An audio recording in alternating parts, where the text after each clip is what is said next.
Tonight we're focusing in on Zoom with Galaxy AI on the new Samsung Galaxy S24 Ultra.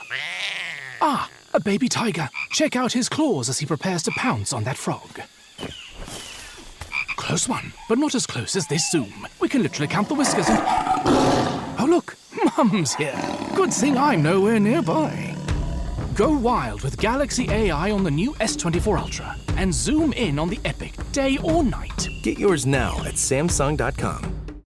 Reese's peanut butter cups are the greatest, but let me play devil's advocate here. Let's see. So, no, that's a good thing. That's definitely not a problem. Reese's, you did it. You stumped this charming devil.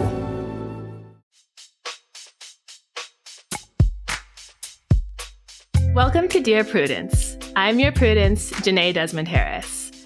Today we'll be talking about how to handle a person who tastes food in an unsanitary fashion and deeply annoys you while you're trying to cook in a tiny kitchen, what to do when your dinner party invitations are never reciprocated, and whether two people with extremely different eating habits can have a happy life together. Here to help me out is Dan Pashman. He's the founder and host of the 2 times James Beard Award-winning podcast, The Sporkful, where he obsesses about food to learn more about people. He's also the author of the new cookbook, Anything's Pastable. Welcome, Dan. Hey, Jenée, how are you? I'm great. Thank you so much for being here. Thanks for having me. So before we get started, I want to ask you something we ask all of our guests, which is for one piece of unsolicited advice. It doesn't have to be about food, but it can, or it can just be about anything. Oh, geez. Well, you've caught me in a reflective mood because we've been doing this whole series on the Sporkful podcast about the making of my cookbook. And I think a lot of people, even who buy a lot of cookbooks, don't actually know how they're made. So I thought, let's tell a story about how they're made. People think it's interesting. It ended up sort of being like a reflection on like living a creative life. So I've been sort of pondering that a lot lately. And I guess my unsolicited advice, and I was just thinking about this morning, is that I think that most people, like your greatest strength and your greatest weakness are actually tied up in the same personality trait. So a lot of like finding your way in life is about just sort of identifying what that personality trait is and then learning how to harness it for good. Do you feel comfortable saying what your greatest strength / greatest weakness personality trait is? Yeah, I mean, I don't know, maybe greatest is the wrong word. I'm kind of like a high-strung person, you know. I'm not ever going to be lying on a blanket on a beach all day. My wife can lie on a blanket on a beach and read all day. I can do that for about 45 minutes, and then I'm like, I'm going for a walk, I'm going to go swim, I'm going to go do something, so sometimes that's annoying. People don't always want to be with somebody who's like constantly, let's go, let's go, let's go. On the other hand, like you need to have a certain level of intensity to accomplish big things. And so like when I try to sort of set that personality trait, and I throw that into like, let's make a cookbook and spend 3 years trying to pull off this, what turned out to be like a Herculean task, then I'm like, oh, that's the trait being used for good instead of just sort of like being the annoying guy that won't chill out. That makes so much sense. Then you don't have to sit there and think, oh God, I'm so annoying, I can't sit still. You can think, I'm someone who's, able to stay up until 3 o'clock in the morning writing my cookbook, and that's a good thing. So it makes you love yourself more. There you go. I love it. Dan and I will dive into your questions after a short break.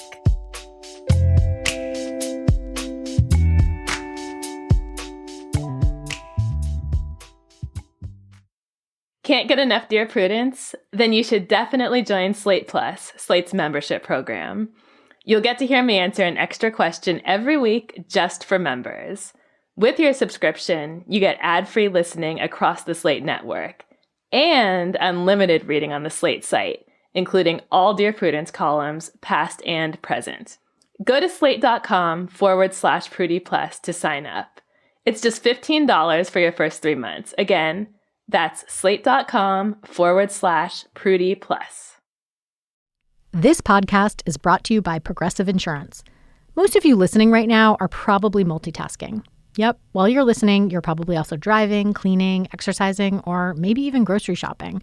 But if you're not some kind of moving vehicle, there's something else you can be doing right now. Getting an auto quote from Progressive Insurance. It's easy, and you could save money by doing it right from your phone. Drivers who save by switching to Progressive save nearly $750 on average, and auto customers qualify for an average of 7 discounts. Discounts for having multiple vehicles on your policy, being a homeowner, and more. So, just like your favorite podcast, Progressive will be with you 24/7, 365 days a year, so you're protected no matter what. Multitask right now. Quote your car insurance at Progressive.com to join over 28 million drivers who trust Progressive. Progressive Casualty Insurance Company and Affiliates. National average 12-month savings of $744 by new customers surveyed who saved with Progressive between June 2022 and May 2023. Potential savings will vary. Discounts not available in all states and situations. Welcome back. You're listening to Dear Prudence, and I'm here with Dan Pashman. Let's get started with our first letter. It's titled Kitchen Chaos. My girlfriend recently moved into my apartment, and it's been a difficult adjustment. I do the majority of the food prep and cooking, but I'm a large guy in a tiny kitchen. My girlfriend pops in to help, but the reality is she's in my way and interfering. She'll toss in random spices or get in the way when I have hot pans going, and she has a gross habit of licking her finger and sticking it in the communal food to taste test it. I've already expressed that this habit grosses me out and it's unsanitary. All she has to do is get a clean spoon. The last time, I was cooking a whole chicken and she came up behind me trying to pull off a wing, singing some stupid made-up song, and I ended up banging the oven door on my knee and burning myself. I ended up cursing and yelling at her to get the hell out of the kitchen, and she got upset and locked herself in the bedroom the entire night. I apologized for raising my voice, but her behavior actually injured me. She told me I need to lighten up. I told her that this behavior wasn't cute. It's childish. The kitchen is small and cramped. I don't want to get cut or burn again. If she wants to take over cooking, I would let her, but she hates cooking and grocery shopping. She left it alone for about a week before starting up again. I turned off the stove, went to the bedroom to order pizza. She accused me of being petty. I love her, and I know this is a stupid hill to die on, but she just needs to stay out of the kitchen. We can chat with her sitting at the table. I don't know why a simple request is too much here. Can you help me? Pulling a wing off the chicken is outrageous. It's not like taking one piece of pasta out of the pot. You're having to use some muscle to get that off. Oil is going to splatter everywhere. But is she pulling the whole wing or is it just the wing tip? Because I will pull a wing tip off of a roasted chicken. When the little tip of the end of the wing gets burnt, it's like charred, and and you can kind of like crunch right through the bone because it's so like sort of charred and crunchy, crispy. That's a great bite right there. Okay. And I will. That wing tip doesn't usually make it to the dinner table when I'm cooking. Okay, but what is your rule about this? So I'm guessing you spend a lot of time in the kitchen. Can you stand having other people in there? What are the rules and guidelines for being in the kitchen while you're really trying to do something? Yeah, there's a meme, Jenée, you might have seen it. They pop it up in your feed. So it's popping up in my feed once in a while, but it says something like, cooking together is not romantic.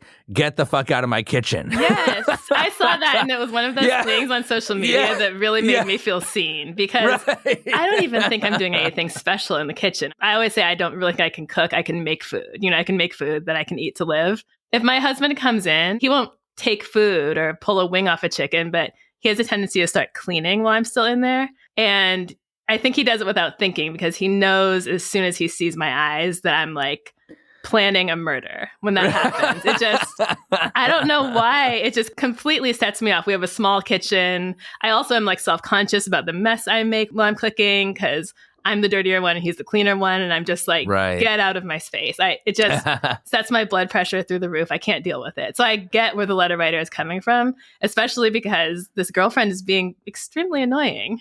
Yeah, look, for me, when I'm cooking, like that's sort of meditation to me. I want it quiet. I don't listen to music or podcasts while I'm cooking. It's meditation in the sense of like it's one of the rare times where I feel like I'm totally present. I'm totally focused on the task at hand. And when I have time and it's not too rushed, I really enjoy that process. So I don't want people in the kitchen bothering me. To me, the thing that's most upsetting here is that she will toss in random spices. You see, that went right over my head. No, that, I underline that. She will, you're going to come into the kitchen while I'm cooking and just sabotaging? She's almost sabotaging. I mean, there's something about this that feels sort of like antagonistic. Or like, why aren't you paying attention to me? I'm going to come in here and take over and make you pay attention to me. Right. By screwing up what you're doing here and getting in your way. So I want to say one thing in her defense, even though thinking about her actions just, makes my skin crawl. Tell me if you agree with this.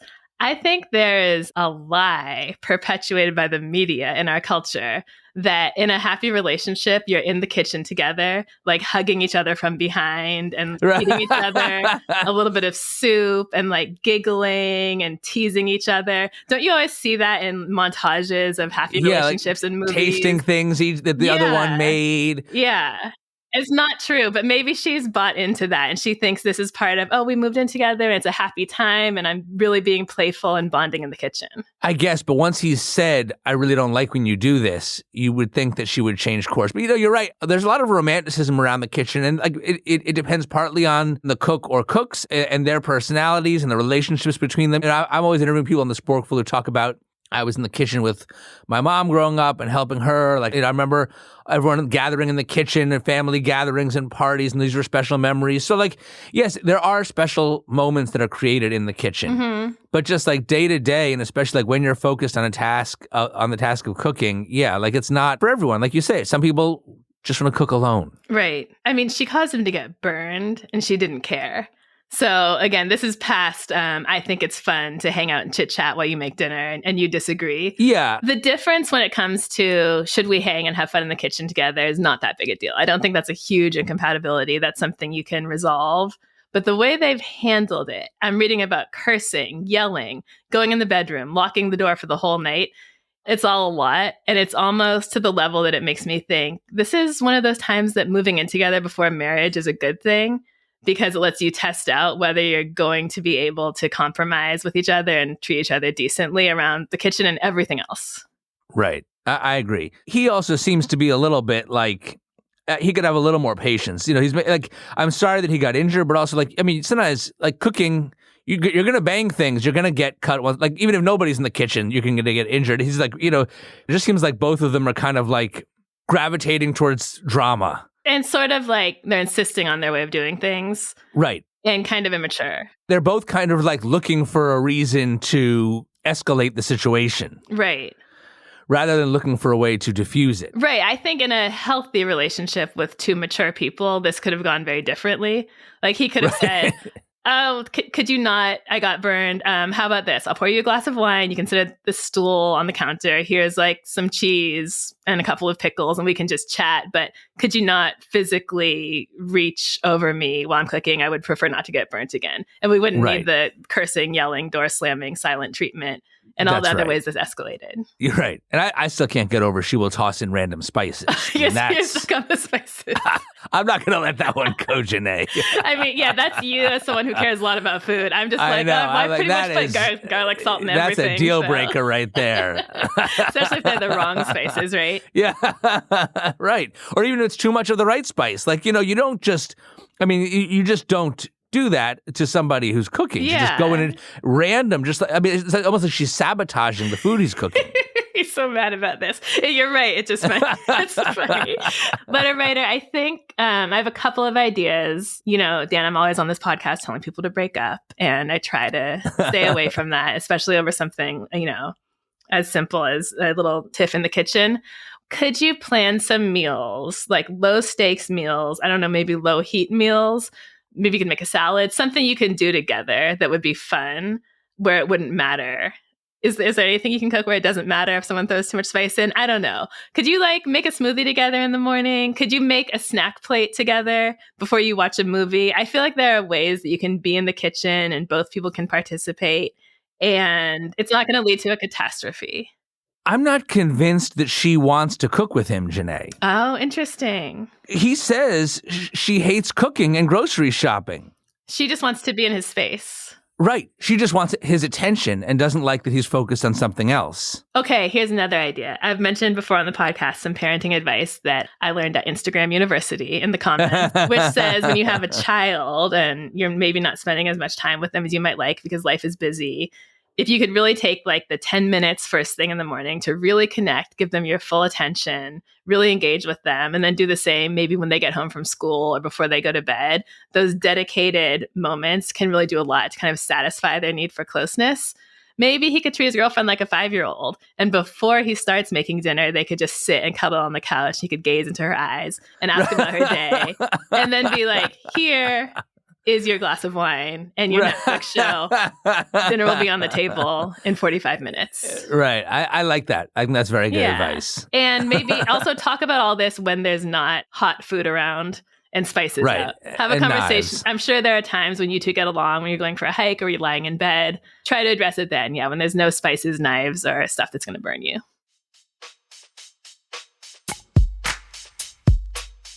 You're listening to the Dear Prudence Show, and when we come back, we'll be reading more of your letters. Stay with us.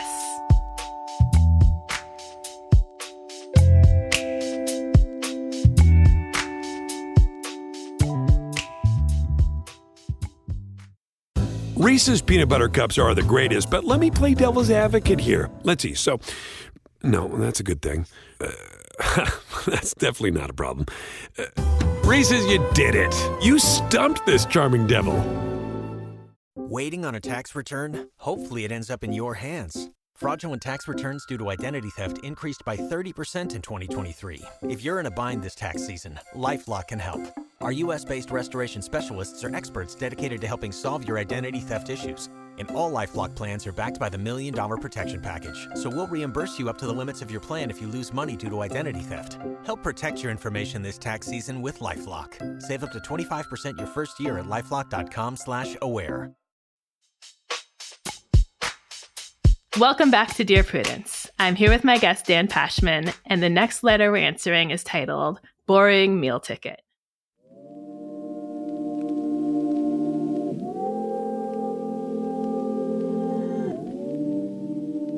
My husband and I are both elderly, 79 and 80 years old. We have a lot of friends, most of whom are younger than our children, and we really enjoy their company. Our children and grandchildren live in other countries, so we don't see them very often, which makes us very happy to have young people around. The problem is that we do all the entertaining, mostly at restaurants, but sometimes in our home. We are fortunate to live in a place that has an abundance of excellent restaurants, so we go out several times a week, and we always pick up the tab for everyone. We usually have between 5 and 12 guests. From a financial standpoint, this is not a real problem, even though these meals are often over $1,000. In the last 3 years, since we resumed going out after COVID, we have been invited to someone's home only 2 times. Both times it was drinks and a casual supper, which was lovely and we really enjoyed it.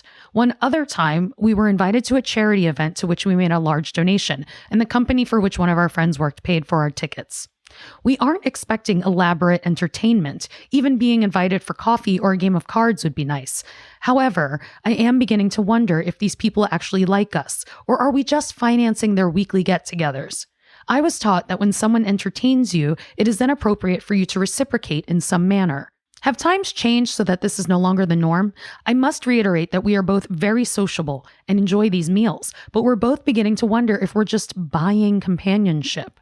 We've taken some of these people out over 100 times, and they have never even bought us a cup of coffee. Wouldn't someone invite us to do something with them if they actually liked us and enjoyed our company? Okay, so on the question of whether it's still a norm to reciprocate when someone entertains you, I think it still is. Do you? If someone has you over for dinner, you're supposed to have them over. It's pretty much still the rule. Everything went out the window with the pandemic, so I'm not sure. Yeah, I mean, I think that it's kind of a norm, but I think that, look, in general, in life, I don't think it's a good idea to put too much energy into keeping score. There are always going to be some people who are just very social. There are host types. There are people who like to have people over, who like to take people out to dinner. And there's some people who that's just not their thing as much. There's certain people, couples we're friends with where we invite them over more than they invite us, and vice versa. We have friends who they have a pool in their backyard and they are every weekend they're grilling and drinking, and it's like an open invitation every weekend, and we don't invite them as much as they invite us. Right. That being said, I wouldn't say that there's a rule, like a 1-to-1 rule for every invitation you must reciprocate. But I think that while you shouldn't keep score and get hung up on exact equality, if someone invites you out 100 times and you don't ever invite them, that's obnoxious. Right. It is obnoxious, but I'm going to take the side of these young dinner guests because I've imagined a narrative where what they're doing kind of makes sense. Okay. I think it has to do with the age difference and the pretty obvious wealth difference.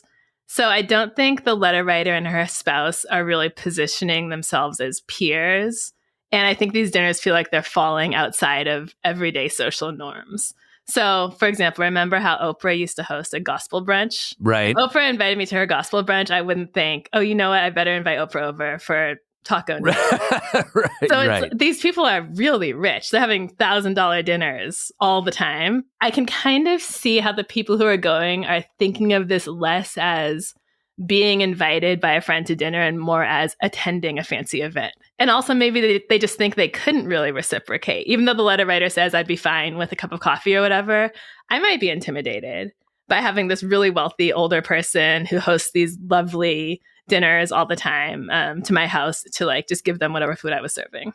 Those are all good points, Jenée. Yes, I could understand that these younger people might be intimidated. They should still do something. They could all chip in and buy something nice, even if it's a one-time gesture. Even like a handwritten thank you note, which costs nothing, is still just a gesture of appreciation. I think you raise an interesting point with this idea that like the two different sides of this group are kind of viewing the relationship differently. So the older couple thinks like these are our friends who just happen to be a lot younger than us. Right. Whether it's the younger people think that they're being invited to a fancy occasion. I mean, if they're being invited over and over again, I don't know if that's it, but I think it's partly that like they could be thinking, well, these older folks, their kids and grandkids live far away. So we're kind of like doing a good deed. Oh my gosh. We like them. Yeah. I think the younger people do like them, but they could also be thinking like, oh, like they're sort of our surrogate grandparents. Right. Parents or grandparents, and we're their surrogate kids or grandkids.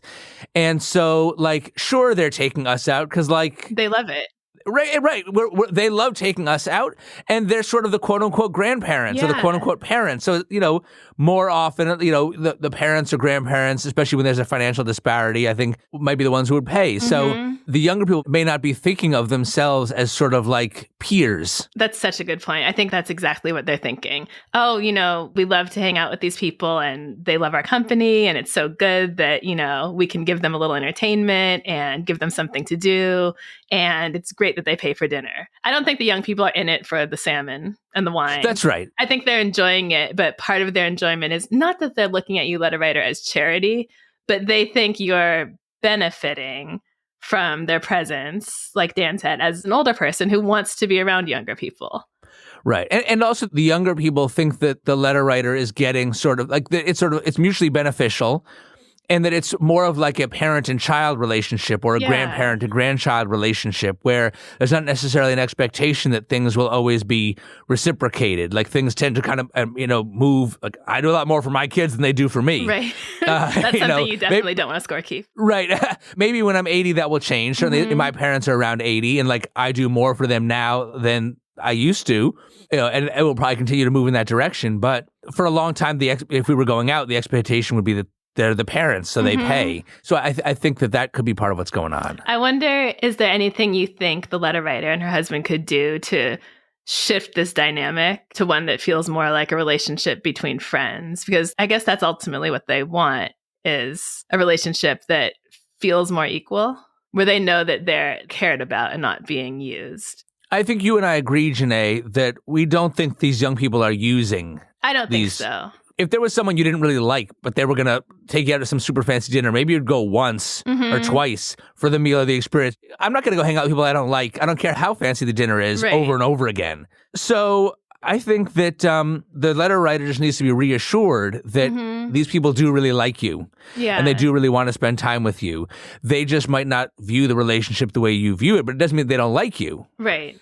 They do want to spend time with you, and they are happy to spend time with you. And if you can afford to take them out, I would sort of say, like, don't stress about it. Keep taking them out and enjoy their company if you enjoy it, and don't have this nagging feeling in the back of your head that you're somehow being used, because I don't think that's the case. Right. That being said, these younger folks could at least send a thank you card or a nice bottle of wine or something once in a while. I also think there's a way the letter writer could sort of deepen the relationships to make them feel less like host and guest or grandparent and grandchild and more equal and friendly by doing things like keeping in touch outside of the dinners.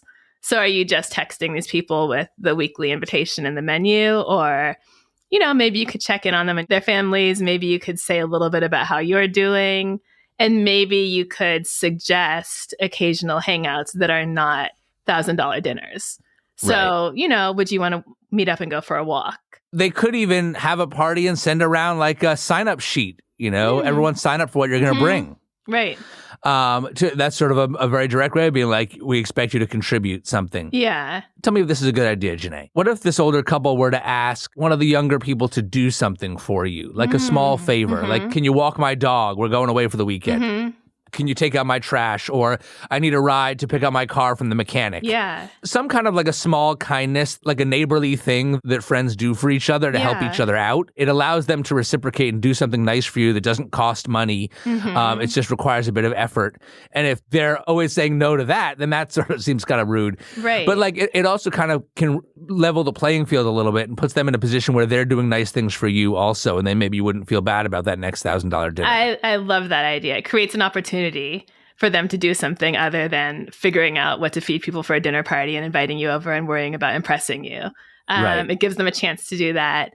And it fits the theme of the grandparent-grandchild relationship. So if they really are in it to, give you some company and enhance your life, then they'll also be willing to do these other little things. And letter writer, my prediction is they will.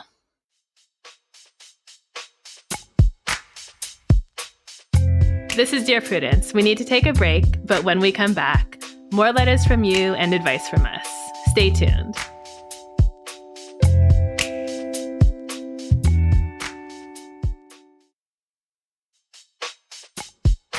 I'm Jenée, and you're listening to Dear Prudence. Dan, are you ready for our last letter of the day? Let's do it. Okay. This letter is titled, Food Isn't Just Food. My girlfriend and I, both women, have drastically different eating habits, deeply stemming from childhood.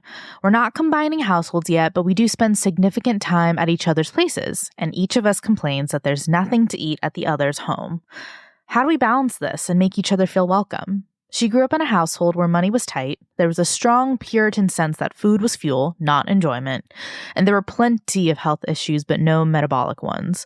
As an adult, she loves the previously forbidden enjoyment of chips, candy, etc., and is never without ice cream and beer in the fridge.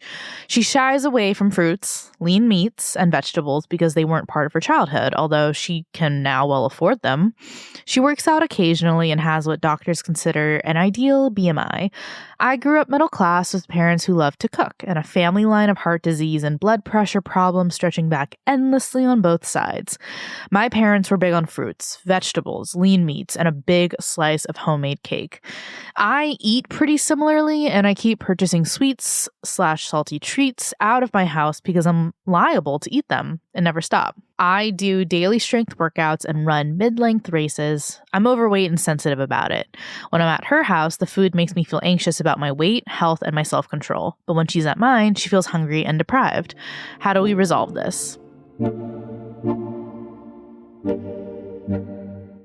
I've never thought about food compatibility as something that could make or break a relationship. Oh, it's big. Really? I mean, I think I've heard people saying like they wouldn't date a vegan or something because that would be a downer to them. One that I get, people email the Sporkful a lot. They're having issues when it's like an adventurous eater, passionate about food, dating a picky eater. Mm-hmm. I can see that. Now, I know that I just probably order way too much because I'm just sitting here thinking, okay, well, letter writer, you order some salmon and veggies, and your girlfriend can order fries and a Coke and a pack of gummy worms, and you can both eat your own thing, you'll be fine. But I realize everyone doesn't do that all the time. I would say the big slice of cake sounds like a place where there could be some agreement. So at least you could eat the same dessert. But overall, it strikes me that there's got to be a little more taking responsibility for yourselves and your preferences in this relationship. So getting anxious, just knowing that junk food is present in the house sounds really, really hard. It also sounds pretty extreme to me. And for the letter writer, I do think that's something you want to try to tackle for yourself rather than trying to control your environment. I don't think you want to live knowing that you can't date someone who has chips in the cabinet. Is that fair? Yes. I mean, I think it's extreme to be like, I can't ever have unhealthy foods in my presence. Like that being said, like there is actually interesting research, which like when you can see tempting foods, you're a lot more likely to eat them. For instance, like Google did a study, Google's famous for having all kinds of free food perks in their offices. But then they realized that all their employees were eating a bunch of junk food, and they wanted to encourage the employees to eat healthier food, but they didn't want to take away the junk food. So what they did is they put the healthy snacks in clear containers and the junk food in opaque containers. And they found that people were less likely to take the junk food if they couldn't see it without opening up the lid and like investigating inside. We have like our pantry in the garage of like food, unopened food. So if there's tortilla chips in the garage, unless I really am thinking about tortilla chips, it doesn't occur to me to go there and get them. Right. If my wife starts eating the tortilla chips and leaves them on the counter, I'm going to eat some tortilla chips. Or even if you two are sitting there watching a movie and she's eating the chips next to you, even if it's just her little bowl of 10 chips. 100%. You're still going to want them. I'm a little more frustrated with a person who can't go to the other person's house without having junk food. Really? I mean, like, you need to have junk food all the time. Like, you can't go a day without chips. You know, like, just keep it in your car then. Just run out to, like people run out for a cigarette. Yeah, exactly. Yeah, just go sit on the back porch and eat your potato chips. The girlfriend has to be eating some real food, right? Don't you feel there are ways, and you have kids, so I'm sure you've done this, there are ways to make sort of an unhealthy, snacky meal and then make it like healthier, more balanced for the parents. So could you make your girlfriend a box of macaroni and cheese, and then for yourself you add broccoli and some protein and a salad on the side? I just see so many ways to compromise here. It can't be that, letter writer, you're only going to eat grilled chicken and vegetables with no chips in sight, and your girlfriend is only going to eat Sour Patch Kids and never like consume actual food. There's got to be places to compromise here. I think if you both could relax a little about your fear of overeating or being deprived. I think that's good advice. My wife is not nearly as interested in food as I am. She doesn't care about food that much.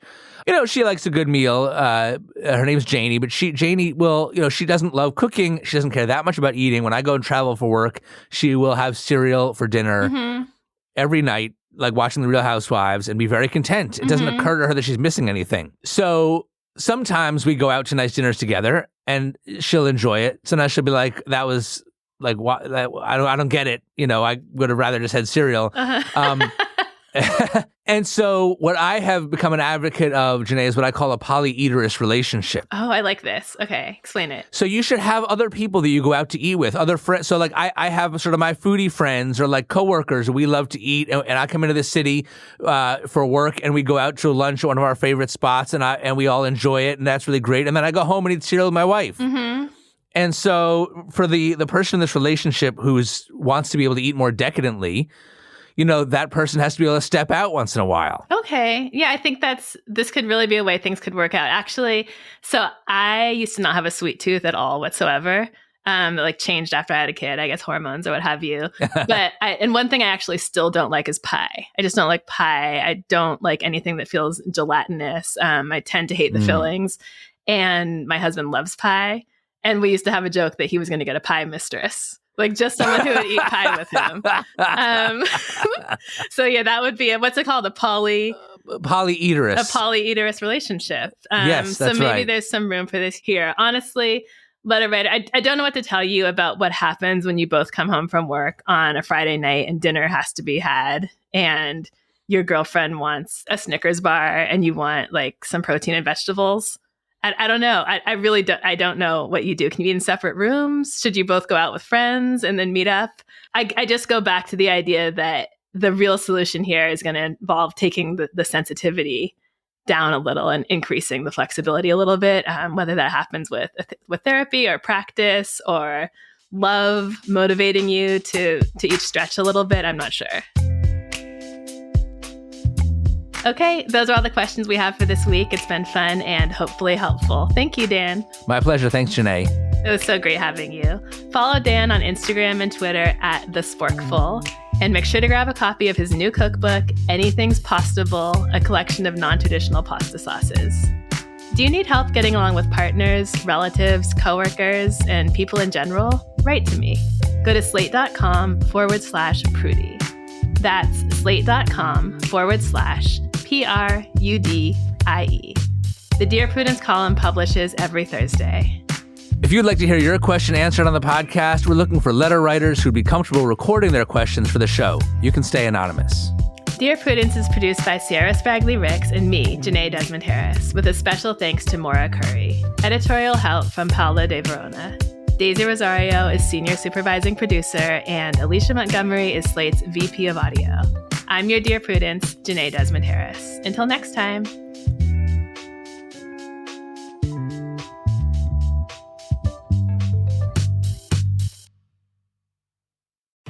Breast milk science. It's a thing, and it's our thing. We're ByHeart. We're an infant formula company on a mission to get a lot closer to the most super food on the planet, breast milk. Our patented protein blend has more of the important and most abundant proteins found in breast milk. We're the first and only US-made formula to use organic, grass-fed whole milk, not skim. We make our formula in our own factories in Iowa, Oregon, and Pennsylvania, using a small batch manufacturing process that works to preserve the integrity of our ingredients. We ran the largest clinical trial by a new infant formula company in 25 years, and clinically proved benefits like easier digestion, less gas, and softer poops versus a leading infant formula. We were the first infant formula company to earn the Clean Label Project Purity Award. And while we've put a lot into ByHeart, there's a long list of things you won't see on our ingredient list, like no corn syrup, no maltodextrin, no GMO ingredients, no soy, no palm oil. ByHeart, a better formula for formula. Learn more at byheart.com.